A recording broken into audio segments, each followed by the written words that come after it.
नमस्कार, मी गौरी. आपण पाहत आहात जळगाव लाईव्ह. आरोग्यदायी नवरात्र या विशेष कार्यक्रमामध्ये आपलं स्वागत आहे.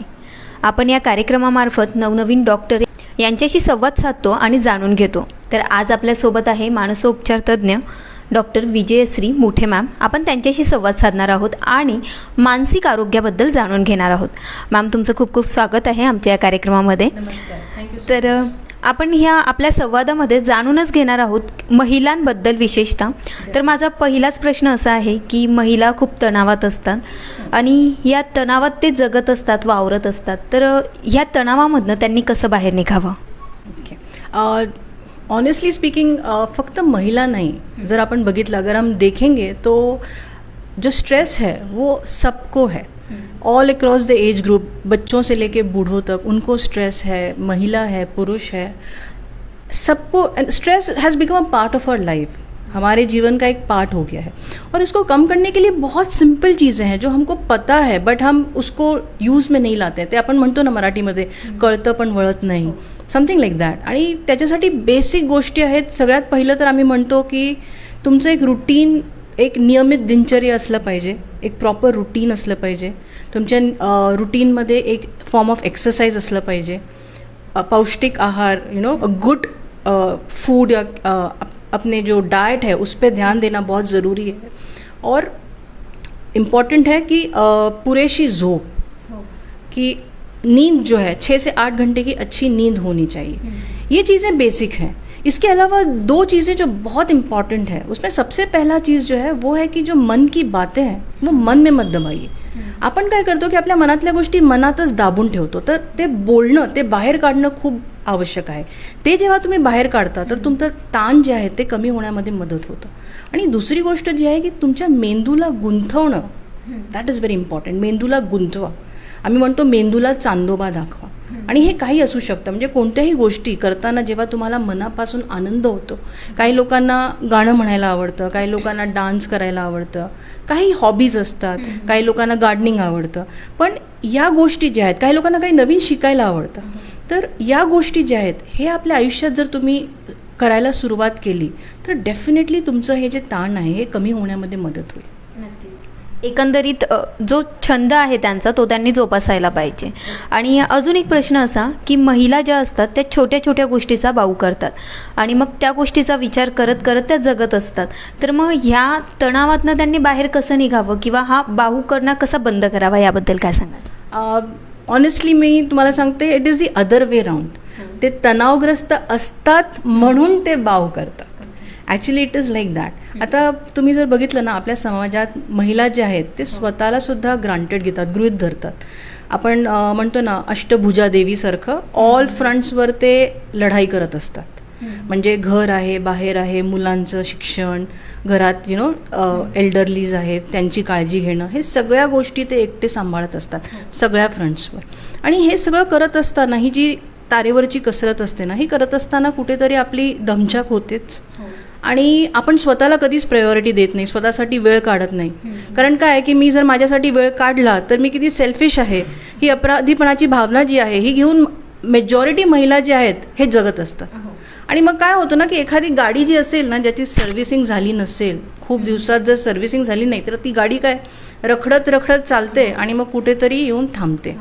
आपलं तसंच होतं. मग जेव्हा हे सतत तारेवरची कसरत करत असतो, हे करत असताना जो ताण जो आहे तो वाढत जातो आणि आपण त्याच्याकडे लक्ष देत नाही. मग छोट्या छोट्या गोष्टीसुद्धा खूप मोठे दिसायला लागतात, छोटे प्रॉब्लेमसुद्धा मोठे वाटायला लागतात आणि मग त्यांचा बाऊ होतो. आणि जर असं झालं, आणि हे छोटे छोटे थिंग्स म्हणजे छोट्या गोष्टीवर लवकर चिडचिड होणं किंवा रडायला येणं, कधी विसरून जाणं, झोप मोड होते. आणि या छोट्या छोट्या गोष्टी जेव्हा तुम्हाला लक्षात यायला लागतात तर मी म्हणेल की तुम्ही जे मी आधी सांगितलं आहे की ताण कमी करण्यासाठी ज्या गोष्टी आहेत ते तुम्ही करायला सुरुवात करा. आणि तरीसुद्धा जर तुम्हाला वाटलं की नाही जमत आहे, मग प्रोफेशनल हेल्प घ्या. म्हणजे तुमचा हा ताण कमी होईल आणि या छोट्या गोष्टींचा बाऊ होणार नाही. आत्ता तुम्ही उल्लेख केला की प्रोफेशनल हेल्प घ्या. तर भरपूर महिला किंवा पुरुष किंवा आजकालची तरुणाई ही डिप्रेशनमध्ये असतेच, पण ते त्यांना कळत नाही. तर मग याचे लक्षणं काय असतात की संबंधित व्यक्ती हा डिप्रेशनमध्ये जातोय किंवा जाण्याची त्याची सुरुवात आहे? हे बघा, डिप्रेशनचे सिम्टम्स जे आहेत ते ॲक्च्युली खूप सारे आहेत, पण बेसिक जे सिम्टम्स आहेत की उदास वाटणे, म्हणजे विनाकारण तुम्हाला उदास वाटेल, कोणत्याही गोष्टी करायची इच्छा होत नाही, झोप मोड होते, म्हणजे एकतर झोप लागायला प्रॉब्लेम्स येतात किंवा झोपून उठल्यावर तुम्हाला फ्रेश वाटत नाही, काही काम करायची इच्छा होत नाही, ज्या गोष्टी तुम्ही आधी एन्जॉय करत होत्या त्या गोष्टी आता करायची इच्छा होत नाही, म्हणजे ते एकटे एकटे राहायला लागतात, जास्त फ्रेंड्समध्ये मिसळत नाही. जर तुम्ही म्हणजे कॉलेजमध्ये बघितलं, if you see your friends, they are not mixing up, अकेले अकेले रह रहे हैं, उदास रह रहे हैं, जल्दी छोटी छोटी चीज़ों में उनको रोना आ जाता है और ध्यान नहीं लगता है, भूल जाते हैं छोटी छोटी चीज़ें.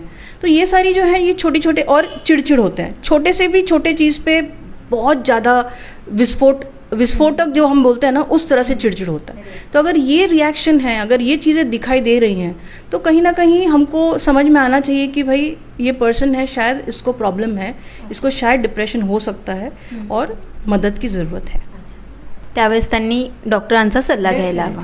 ओके, आरोग्याविषयी तर आपण जाणूनच घेतलं, परंतु तुमच्याविषयी देखील जाणून घ्यायचं आहे. तुम्ही एक गृहिणी आहेत, सोबतच मानसोपचार तज्ज्ञ पण आहे, तर तुमचा हा प्रवास कसा होता, काय सांगाल?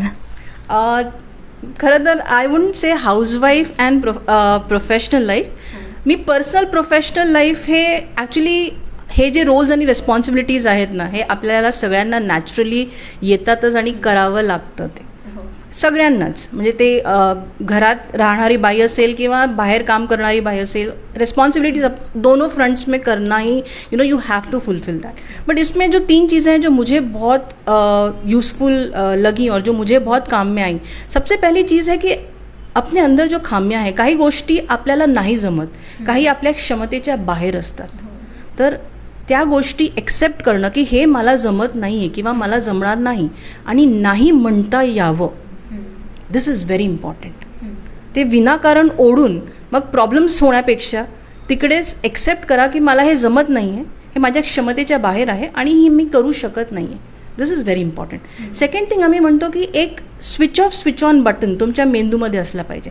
जेव्हा तुम्ही प्रोफेशनल बाहेर जाता कामामध्ये, तर तुमचा हा जो पर्सनल फ्रंट असतो ना, पर्सनल प्रॉब्लेम्स किंवा पर्सनल लाईफमध्ये ज्या गोष्टी घडत असतात, तो बटन स्विच ऑफ झाला पाहिजे. आणि जेव्हा तुम्ही घरी परत येता, तर तुम्ही जे प्रोफेशनल गोष्टी ज्या झाल्यात, तो बटन स्विच ऑफ झाला पाहिजे. मग तुमचा हा वर्क लाईफ बॅलन्स जो आहे ना, तो मेंटेन व्हायला खूप मदत होते. आणि तिसरी खूप इम्पॉर्टंट गोष्ट आहे जी आपण नॉर्मली करत नाही, ते म्हणजे ब्रेक्स घेणं, स्मॉल ब्रेक्स. आणि ते काही असू शकतं. तुम्हाला जर if you remember, I mean हमारे समय में होता था कि बचपन में कट्टा करके होता था एक प्रकार, कि सब लोग हफ्ते में एक बार मिलते थे, चाय पीते थे, गप्पे मारते थे. तो रीस्टार्ट दैट. अपने फ्रेंड्स को मिलिए हफ्ते में एक बार, गप्पे मारिए, या फिर अपने फैमिली के साथ मूवी देखने चले गए या बगीचे में चले गए, या फिर छोटे छोटे वेकेशंस. ये छोटी छोटी चीज़ें हैं, लेकिन ये 3 चीज़ें जो हैं, या 3 गोष्टींचा मला खरंच माझ्या आयुष्यात या प्रवासात खूप उपयोग झाला. आणि मला वाटतं की डेफिनेटली हे बाकींना पण उपयोगी होईल. नक्कीच, खूप छान तुम्ही मार्गदर्शन दिलं आम्हाला, प्रेक्षकांना देखील. एक शेवटचा प्रश्न आहे, आरोग्यदायी नवरात्र आपला हा उपक्रम चालू आहे, तर महिलांनी त्यांचं मानसिक आरोग्य कसं सांभाळावं, काय सांगाल? जसं मी आधी पण सांगितलं आहे, पण मानसिक आरोग्य कसं सांभाळावं पेक्षा का सांभाळावं हे सांगण्यासाठी मैंने एक 4 लाइनें लिखी है. मैंने एक छोटी सी कविता लिखी है हिंदी में. आई होप आप लोग को पसंद आए. सो इट गोज़ लाइक दिस कि कब तक खुद से लड़ोगी, कितनी कसरतें करोगी, इंसान हो या किसी सर्कस की शेर, पूछना है तुम्हें अपने आप से, तय करना है तुम्हें अपने लिए, एक ही तो ज़िंदगी है, जीना है किस किस के लिए. समय भी तुमसे शर्माती है, तुम पकड़ में ही नहीं आती हो, अपने लिए कुछ करना है तो टाइम नहीं है, कहकर चली जाती हो. कब तक यूँ बंद दरवाज़ों के पीछे छुपोगी, यूं ही घुट घुट कर मरोगी. समझना होगा तुम्हें ये अभी, अगर तुम खुश नहीं तो औरों को खुश नहीं रख सकोगी. So you have to understand this. बायकांना हे समजायला हवं की हे जे कुटुंब आहे त्याचं जे मेन खांब आहे ना, ती म्हणजे घरातली बाई असते. ती बाई खचली, ती पडली तर अख्खं कुटुंब उद्ध्वस्त होतं. बाई आनंदी राहिली तर अख्खं कुटुंब जे आहे ते आनंदित असतं. म्हणून मी माझ्या पेशंट्सला किंवा माझे जे क्लायंट्स आहेत, स्पेशली बायका, त्यांना मी नेहमी म्हणते की स्वतःला रिस्पेक्ट करा, respect your self, nurture your self, स्वतःची काळजी घ्या आणि लव्ह युअर सेल्फ, स्वतःवर प्रेम करा. हे जर केलं तर आपण आयुष्यात खरंच आनंदी राहू शकतो. खूप छान मॅम, थँक्यू सो मच तुमचा वेळ दिल्याबद्दल. आणि जसं की आपल्याला मॅमने सांगितलं, स्वतःवर प्रेम करा आणि आपलं मानसिक आरोग्य देखील स्वस्थ ठेवा. पाहत रहा जळगाव लाईव्ह.